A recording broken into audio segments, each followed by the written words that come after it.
All right, well, we're going to go ahead and get started. Thanks for making an option to the workshop today. I realized that they put me not only right before lunch, but right beside the lunch that you walked by to get in here, and right by the dessert, which they're storing in here apparently. So I'm hungry too, and we'll get through this and head off to lunch together. So for those of you, can you just real quick raise your hand if you're starting the CPP program for the first time this fall? Show of hands. Okay, wow, awesome. This CPP program is an incredible program. I'm so impressed by it. It's such a huge value to the interns that you're going to be taking through this program. Like many of you, I did an internship when I was 18 years old, and I served for 2 years in the church and worked 40 plus hours a week in hands-on ministry while being a full-time college student at a junior college. And it was great, and I'm so thankful for it because I'm the pastor I am today because of that experience. That being said, the 2 years that I worked for this internship, I got nothing like to show for it besides the experience in my mind and in my heart, right? There was no credits for it, and I didn't have any Bible classes done. And so this program where you get to have your freshmen are already taking classes on New Testament and biblical preaching, which is right away adding value into your church because you got trained like little ministers coming up into your church, is so huge. And if they decide that they don't want to be in full-time ministry, that they want to be a counselor or a teacher or a nurse or whatever, all of this, they still got general ed that they can transfer right into a degree. So it's been a huge value for it. I love it. I'm excited to continue to hear more stories. We hear a lot about the numbers and the training and the ideas and the philosophies as we go through this conference, but I'm really excited to continue to hear the stories of this actual individual students whose lives are being really impacted and they're being discipled through this program. One student in particular from our campus, his name is Andrew, and Andrew had just unsuccessfully gone through a teen challenge program and began to want to get involved in our church, and we were helping him with his recovery. And after he had a certain level of trust, we implemented into this program. Our church has really been looking after this guy for a long time, and it's been a difficult process with him. But this is so fresh for me. Just a few weeks ago, sitting in our Old Testament history class, which is officially the most boring of all classes that can be offered at Bible college. Sitting in our Old Testament Bible class, he shared a dream, because they were talking about Daniel and the dreams, and he shared a dream that he had, and the professor right there gave an interpretation for the dream, and Andrew got baptized in the Holy Spirit with the evidence of speaking in tongues. And then since then, he's been set up, and he's on the process of working with foreign missionaries who are setting up teen challenges in all across Africa. So I mean, just like so cool that we got to be a part of his training and his development. And I'm glad that the internship has helped him grow in that. So with the 15 or so minutes I have left, I just wanted to share with you guys 6 ideas that have worked well for us. This isn't how we do everything. This isn't all of our schedule laid out, but it's just 6 things that we found that worked good for us, and hopefully they work good for you too. So the first thing that worked well for us is taking advantage of the site fee. You have a decision to make about whether or not you're going to choose to charge the $1,300 a semester site fee, and we went back and forth because how cool would it be to say that your college only charges $6,600 or whatever it is, and you keep that price so low. We decided to go with it, and I'm so glad we did because of all of the opportunity we're able to use that money for. And the truth is, if you're working with interns, you know how reckless they are with their money. Anyway, I see them walking around with more energy drinks than I can believe at $3 a pop or whatever. And the truth is that I can spend their money on them better than they can spend their money on them. And so this internship fee, although I felt a little guilty at first for charging them extra to be part of this program, what we decided to do is we give about 75% of it just straight back to them through different venues. And so it looks something a little bit like this if you can read it. So internship stipend, we actually pay our interns. First year interns we pay $50 a month.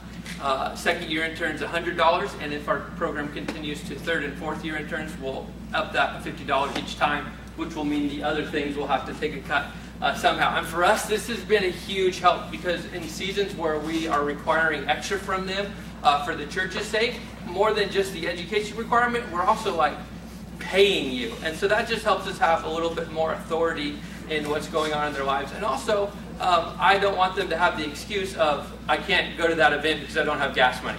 You know what I mean? Like, here, we're paying you $100 a month, so I know that you'll be able to drive there. And the truth is, we wish we could pay them more, because they do bring a lot of value to our churches.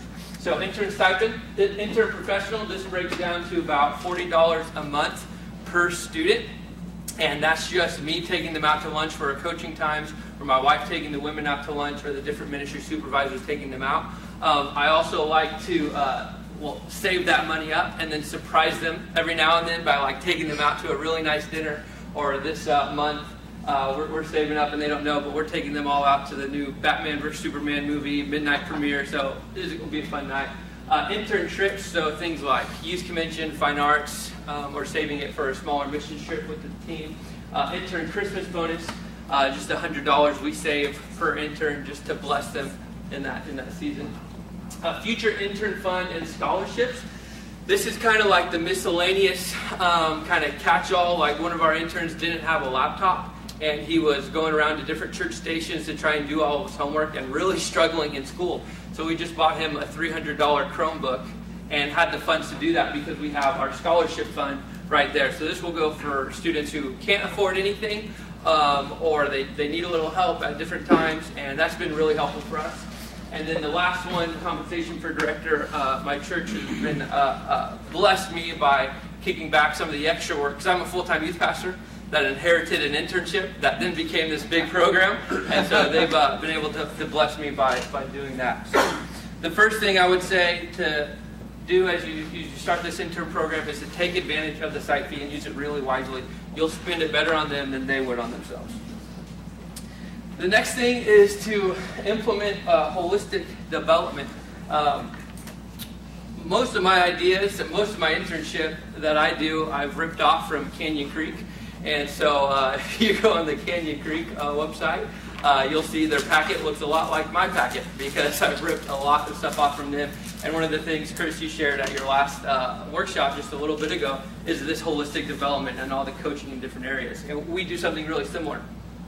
Because this session, our school is broken up into 4 different sessions. We try and categorize those sessions into 4 different topics for them to grow in. So like session 1, I spend those first 7 weeks, and we bring in a Christian counselor, and he'll do some group time sessions with them, teaching them about relationship skills, communication skills, and then actually he'll have individual one-on-one check-in times with them, and then he's able to report back to me like, hey, this is how you could be a good leader for these guys without obviously breaking any like confidentiality codes. So session 1, we bring in Christian counselors, so we're trying to develop like their emotional health, because you can't be spiritually healthy until you're emotionally healthy. And then session 2, we do marriage training, like relationship training, and so this is where we'll basically use DVD curriculum. We don't have anybody that I would identify who could teach a really good 7 weeks on this. So like Laugh Your Way to a Better Marriage is a 4-week class. Many churches have gone through it. So helpful. I wish I would have taken that much younger.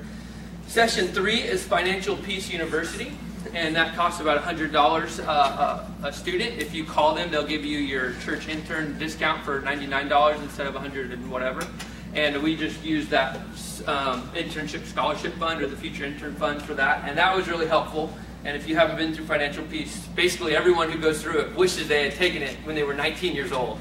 And so we got all these 19-year-olds, and we can start them off with success. And then session 4 is physical health. And so one of our church members owns a gym where they do classes like Zumba and like squat and like all these like workout classes. And so for 7 weeks at 8:15, we're going to be meeting at the gym and doing a workout together. All of our intern team and myself will be there, and that will just be a way to model that we have to be physically healthy as well. So we try and not just get work out of them, but we try and help them grow in each of these areas, and by scheduling it on the calendar instead of just working them and working them and working them. Okay, the next one. The next idea is to, number 3, try and relax about the numbers. This is hard because I know how like cool it is to say like we got 32 interns at our church, and you know how awesome that sounds and how like cool or how much of a big shot that makes you look like. But I love what the provost said at the last conference. I don't know if he's coming to speak again, but he shared something really powerful. And the idea is that we need to hate losing more than we love winning.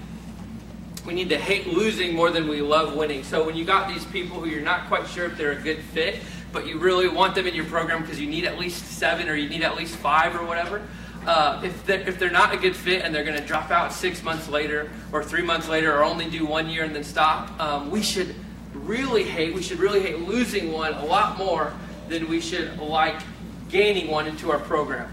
I remember when they came down to do a site visit, and I asked them, we're going through all these details, and I kind of started pressing like, yeah, but how many do I need? But how many do I need? And they were not being specific for a while, and finally they said, well, like 7 would be a good number each year. And I about fell out of my chair. We're a church of like, we have a few different church plants, but altogether between 4 campuses, we're like 500 people or something. And so I about fell out of my chair, 7 people each year. And I was like, how do we even do that? And we ended up having 11 our first year sign up. And so when you start these programs, expect though that some people I think will show up out of the woodwork. We have 4 full-time interns. And then the other students in this program are like pastoral staff who are going back to finish their degree, or just lay members in the church who want to get their credentials. And so try and relax about the numbers, because it's really a lot more painful to lose than it is to gain one and feel awesome because you got a big internship or whatever. The next one is, I think, a big deal for us in our church. And if you can do anything in your power to try and build community within your group of interns, within your program, that will go so far for you. And if you think about it, like, I got one student who's a senior. He's about to graduate, and he wants to go to the state school like 30 minutes away. And I keep telling him, like, dude, why don't you go to the JC right down the street? It's cheaper. He's not from a family. He's going to be taking student loans out for everything. Like, you should go to the JC. And his answer was, the state school just people take a lot more seriously. And then I had another student, and his answer was, well, there's a lot more going on this state campus than the JC. And so they're choosing to go tens of thousands of dollars more in debt because of a feeling. Because they want to feel like they're taken more seriously, or they want to feel like they have that community that's offered that you see on the pictures of the big schools. And so if people are signing up for that because they want that feeling when they go to these schools, and they want that intramural experience, this guy's going to be paying tens of thousands of dollars so he can play Frisbee throughout the week with his buddies. I think, one, we need to remember we need to try to build that, because they don't have the real college experience, whatever that is, of going on to the Kirkland campus. And so I think we need to try and be intentional about doing things that will build community within that small group of people to help them feel like they got something special and they're not missing out by having the intramural Frisbee leagues or whatever, the big campuses do. And if you think about it, like, people spend so much money based on trying to buy a feeling. Like, people don't buy a Jeep for the ratings or whatever. They probably have fine ratings, but people buy a Jeep because the feeling of being connected to the outdoors, right? Or people will buy a Hummer because the feeling of masculinity, or the feeling of the spirit of Arnold, or something like that, And so we need to realize that in our own program. So a couple of the things that we've done to build community is we host an intern night once a month at my house. My wife and I will host it, and we just have all our interns over to have dinner and games. A lot of times they try and bring their homework in, because we do it on Sunday night when the ALAs are due. And so we try and get them to finish their homework first so we can actually have a community night. And then, like I mentioned before, we like to surprise them. And then doing just capturing moments. Not only is this good for the interns themselves, but also in promotion for next year. It helps when you're capturing moments of times of community together, of when they're at Starbucks doing a Bible study together. Your seniors and juniors in your youth groups right now are going to say, wow, look at that group of people who are growing together in Christ and serving together, serving in children's ministry, and all the fun and crazy moments and difficult moments that they've had together. So do what you can to build community. The fifth thing we do is we help them make money. I have a vision for our interns to graduate debt-free. Not exactly sure how it's going to happen, but how much more could the kingdom of God be changed if these young people graduating from college aren't shackled with $40,000 of debt? Then they get married to the beautiful man or woman who they took classes with, and now they have $80,000 in debt, but God's calling me to plant a church, or God's calling me to be a church at this small town of 500 people or 1,000 people where we need youth pastors, but that church can't afford them because they have so much debt. And so the CPP program already makes it so cheap. Some interns, the internship I was a part of was 11 months long with 1 month off. Our internship only takes place during the school year, and when they get Christmas break off from the school, we give them Christmas break off. And when they're going to get summer off, by the time they're graduating or ending the year and getting ready for summer, I say, okay, what is your summer plan? What is your plan to make $5,000 over the summer? Like, I want to see it written out. What jobs are you applying for? So that you can pay for the next semester, the next year of college with cash. And a lot of our students are getting the full Pell Grant amount, so it comes out to about $5,000 is all they need to make. And so helping them get money.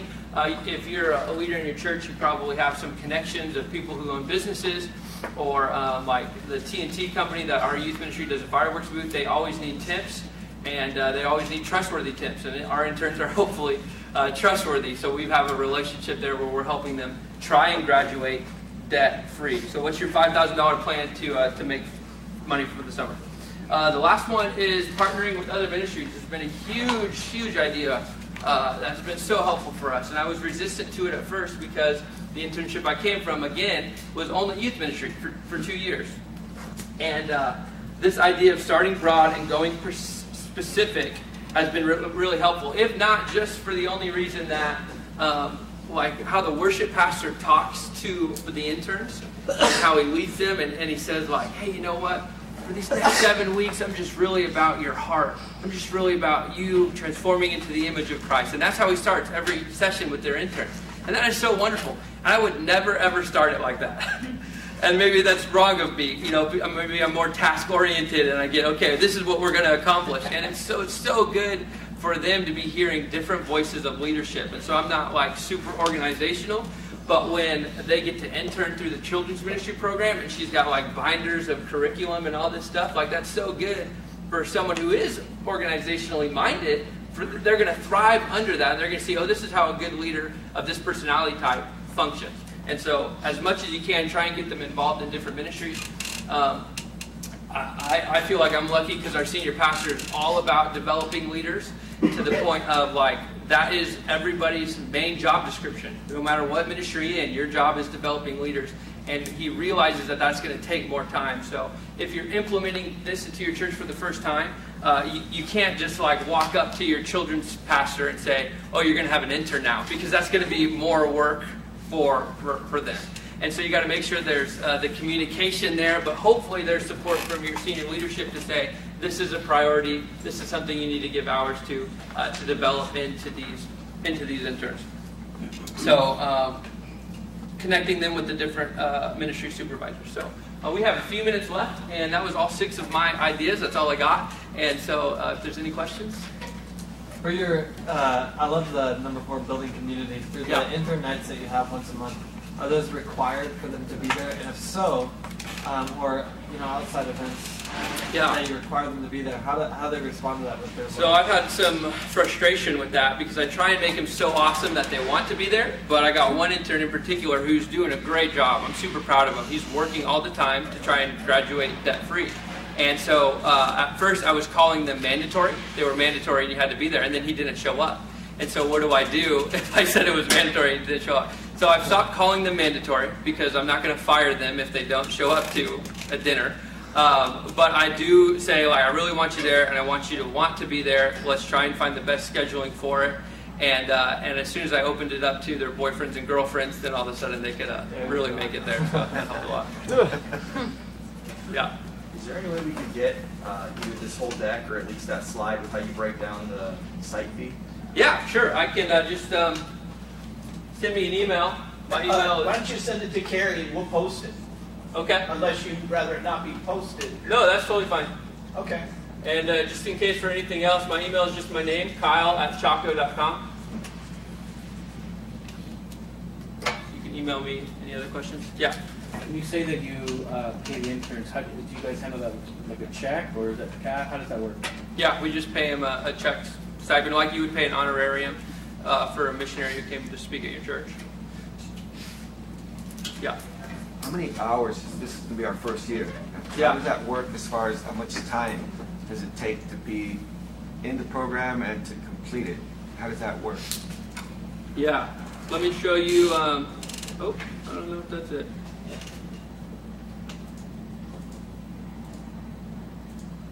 I tried to download it, did not work.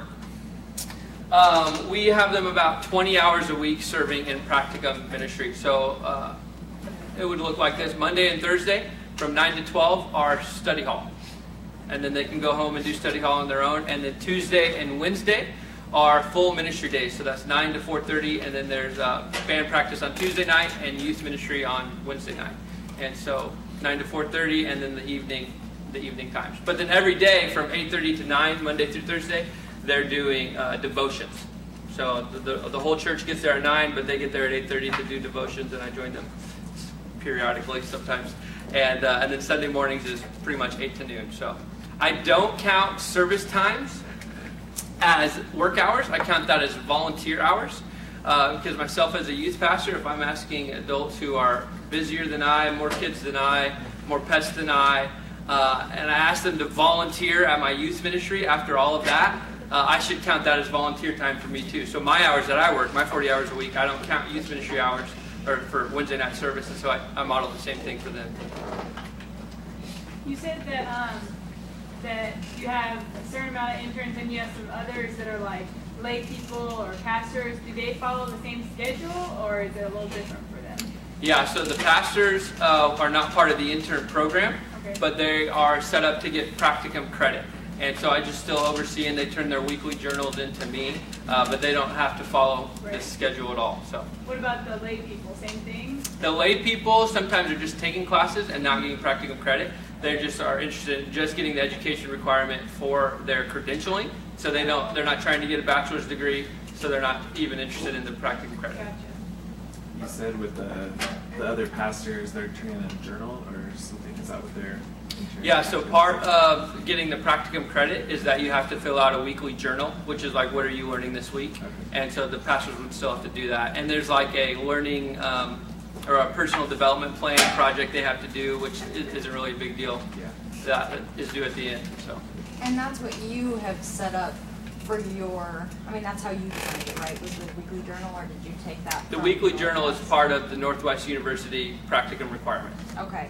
And then, do you have people who are part-time, or are your interns, do they all do the same exact hours, or do you have some of them on different schedules based on their work, or? Yeah, so I give them their intern schedule, which is the Monday, Thursday study hall, and then Tuesday and Wednesday pretty much all day office days. And then I really encourage them to get part-time jobs, but you have to schedule your jobs around this schedule. Okay. And so Tuesday, Wednesdays is when everybody's in. Okay. I'm just curious how it would work, because we've had a few people approach us and say, this is my lifestyle, this is my job currently. I want to join the program, how would I do that? And so we're trying to kind of brainstorm different. I bet they could still take classes. I don't know how many hours they're involved in the church. I think you have to be at least 10 hours serving in a church to qualify. Jim, you might be able to speak to that, to qualify for practicum. Yeah. So if they're like an associate, like as long as they're working 10 hours a week. Yeah, they have to have a significant engagement because that's 3 credits every semester. So Yeah. That's a significant course Right. that they're Right. learning. Now, So they there probably is- wouldn't. Oh, sorry. There is the option that if somebody just has too much going on, they can be an online student. Maybe some of the courses would coincide. So an online student, though, does not pay the $1,300 site fee, which does not go in there, but they're not getting that much from the site either. So whether they're a CPP with a $1,300 fee, lower tuition, but Right. with that fee, or an online student with higher tuition, it's like a couple of $100s a semester difference. Right. So, but if they're an online student, the site fee does not come to you. So you cannot turn that around and help Right. them. Yeah. I guess we're just trying to think of more options, so possibly part-time internship credit, maybe not the 3 full credits, maybe just, one, I don't know, because we just have so many people who want to be involved and want to, Yeah. Kerry So- has some good models. Just talk to Kerry. He has 2 or 3 categories very clearly laid out. That would probably be able to serve. Yeah, and I think what Canyon Creek put in their packet, they have something called the self-guided student, which is kind of like the person who isn't going to be in the regular 9 to 5 internship, but still wants to get that practicum credit. They might be able to fit into that category. So, yeah. With the different ministry areas, when you talk about like doing a broad kind of base system, Uh-huh. what are the different ministry areas and how long do they spend with each one of those different ministries? Yeah, so each semester has 2 sessions, right? 7 weeks, then you get a 1-week kind of break, and then another 7 weeks. And so we pair it with those 7 weeks. So our 4 tracks, and it worked out. We had 4 interns the first year, and we made 4 tracks, so they all just kind of flip-flopped around and rotated. We had youth ministry, children's ministry, worship and media ministry, and then also church planning. And church planning, we have 4 different campuses now, and so that's kind of the, you got to be a jack of all trades when you're a church planner, between remodeling your church and all this stuff. I see a lot of heads nodding because you know what I'm talking about. And so those are the 4 that we did, and they were each in for 7 weeks. And it's hard because it takes like 3 weeks before you really start getting value out of the interns, at least as far as like what they're able to contribute to your ministry. And then they rotate on, and then they're somewhere else. And so the second year is when they would choose a track and stay there for the entire year. So it's just first year interns that rotate. Did that like exhaust your staff then? Like the fact that they're having to teach on top of their normal jobs, right? Because I'm assuming like the worship leader would be over the worship practicum, right? Right. So because that's the struggle I'm having right now. Like I'm just kind of sharing with my pastors, hey, this is what we're doing, and they're kind of like almost stressed out about too much work. Yeah, it was stressful at first because they thought that the worship pastor was going to have to meet one-on-one constantly for this 20 hours a week or whatever. But that's really not the case. It will be a little heavy on the first week when it's like, okay, entrance interview. And for my interns that I have in the youth ministry, today's the first day. That's happening down in Modesto, so we've been texting and emailing. Like over the next 7 weeks, you're going to be serving with me for about 100 hours. It almost comes out to 100 hours. So what is it that you want to get out of it? What is it that you want to be better at and get experience in? And so they'll come back with me and say, I want to get better at public speaking, I want to get better at this, I want to get better at that. And then I delegate and I help them actually do the task. Discipleship can't happen in a classroom. When Jesus discipled people, he didn't say like, okay guys, sit down and take notes. He said, no, you go out 2 by 2 and do it. And so, yes, if the worship pastor is just teaching how to be a worship pastor, but if he's actually handing off ministry for them to do, and obviously you need to have a certain level of talent and skill in the worship, so that's difficult. If not, then maybe they're on getting the media and the tech ready, or presenting slides, or doing something. Then it could be a huge burden off of them. And I would say for the first year when they're having 7-week interns, that would be difficult. But by the second year, when you get a whole year of an intern, they're going to bring a lot of value to it. And we just had a ministry lunch with all the ministry supervisors, and they were very complimentary of the 3rd session interns that they just had, and we're sad to see them go. So, yeah. So, with their spending time with the worship, is that like that Tuesday and Wednesday, the full 2 full days per week is when they're kind of spending time with that ministry, or is it a full 20 hours, or how does that look like? Yeah, so Monday and Thursday they won't even really see their ministry supervisor. They're just in their intern room doing studying. And then Tuesday and Wednesday they check in with their supervisor at 9 and clock out at 4:30. And then Wednesday, same thing. Well, we have leadership time on Wednesday, 9 to 10. So 10 to 4:30 is then when they are working directly with their supervisor. We try and give them as much hands-on ministry, and not just like setting up chairs and tearing down chairs. Like, this is college level, so they have to be learning how to do it. So giving them opportunity to lead and like recruit volunteers, that's a difficult thing, and they need to learn how to do that. So, okay, everybody getting hungry? All right. Thank you guys so much for coming out. Appreciate it. Thank you.